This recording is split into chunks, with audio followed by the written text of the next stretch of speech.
Next question पढ़ेंगे DNA तथा RNA में अंतर क्या है। डीएनए है जो यह दो पॉलीन्यूक्लियोटाइड श्रृंखला से मिलकर बना होता है। डीएनए में होता है इसमें से दो पॉलीन्यूक्लियोटाइड श्रृंखला से मिलकर बना होता है। आरएनए है जो यह एक पॉलीन्यूक्लियोटाइड श्रृंखला से मिलकर बना होता है। इसमें शर्करा डी ऑक्सीराइबोज होती है, इसमें राइबो शर्करा होती है। यह एक प्रकार का आनुवंशिक पदार्थ है। जो डीएनए है जो यह एक प्रकार का आनुवंशिक पदार्थ है, यह एक आनुवंशिक पदार्थ नहीं है। जो आरएनए है यह आनुवंशिक पदार्थ नहीं है। यह मुख्यतः केंद्र के गुणसूत्र पर पाया जाता है। डीएनए है जो यह मुख्यतः जो केंद्र के गुणसूत्र पर पाया जाता है। आरएनए जो यह मुख्यतः राइबोसोम कोशिका द्रव तथा केंद्रक में पाया जाता है। राइबोस कहता है मुख्यतः राइबोसोम कोशिका द्रव तथा केंद्रक में पाया जाता है।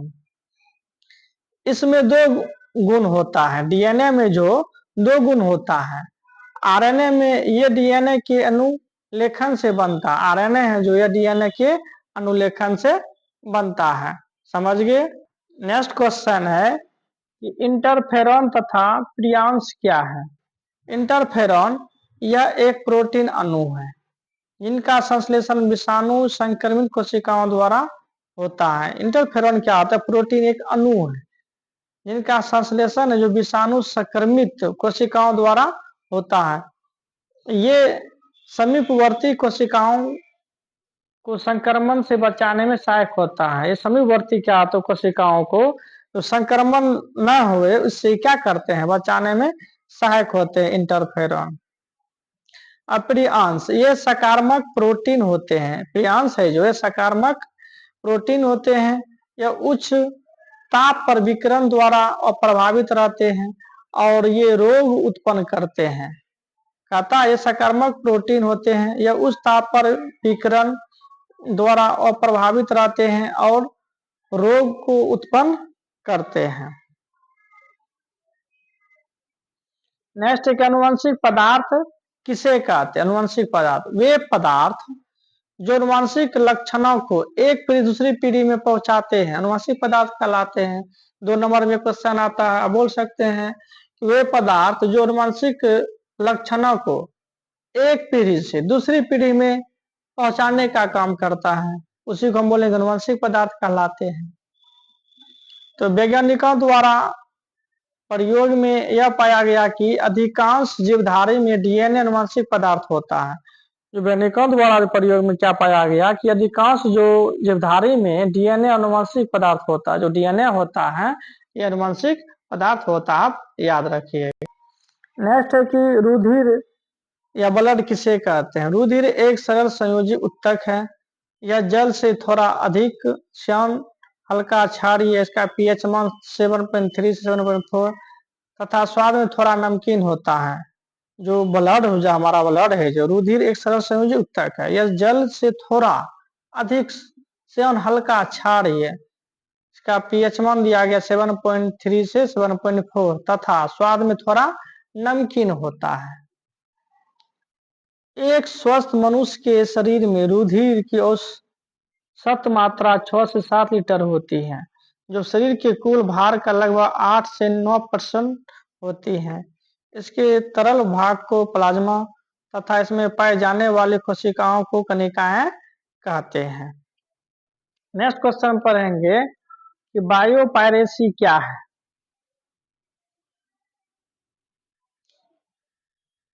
बहुराष्ट्रीय कंपनी और दूसरे संगठन द्वारा किसी राष्ट्र या उससे संबंधित लोगों के बिना व्यवस्थित अनुमोदन और क्षतिपूर्वक भुगतान उनके जैव संसाधनों का उपयोग करना बायोपायरेसिस कहलाता है।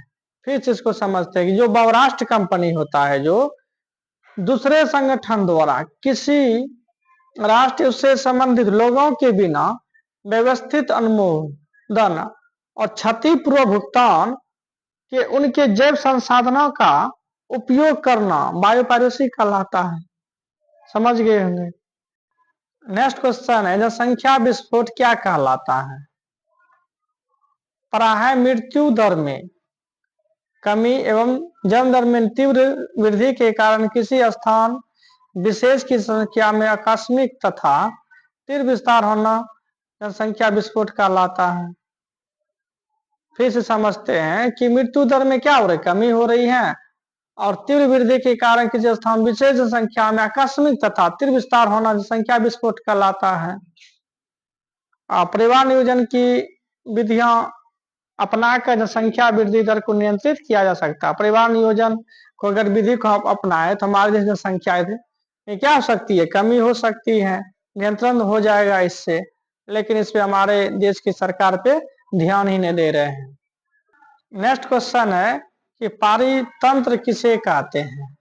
जीवों का पर्यावरण के मध्य होने वाले पारस्परिक संबंधों से बने तंत्र को पारितंत्र कहा जाता है। जो जीवों का पर्यावरण के मध्य, जब जीव जो होते हैं पर्यावरण के मध्य होने वाले जो पारस्परिक संबंध होते हैं, इसको क्या कहते हैं, बने तंत्र को, इससे जो बना तंत्र होता है उसी को हम पारितंत्र कहते हैं। नेक्स्ट है कि कहता है पारितंत्र शब्द का प्रयोग सर्वप्रथम किसने किया था?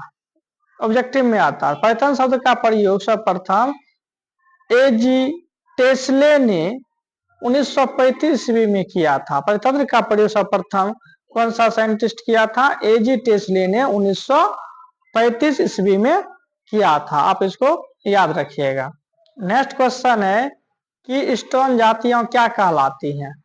वह प्रजातियां जो किसी समुदाय में प्रचुरता या अल्पता के बावजूद भी समुदाय पर प्रभावी दर्शाती आती हैं कि स्टोन जातियां कहलाती हैं। क्या, फिर समझिए, वह प्रजातियां जो किसी समुदाय में प्रचुरता या अल्पता या प्रचुर मात्रा में या अल्प मात्रा के बावजूद भी समुदाय पर प्रभावी दर्शाती आती हैं कि स्टोन जातियां कहलाती हैं।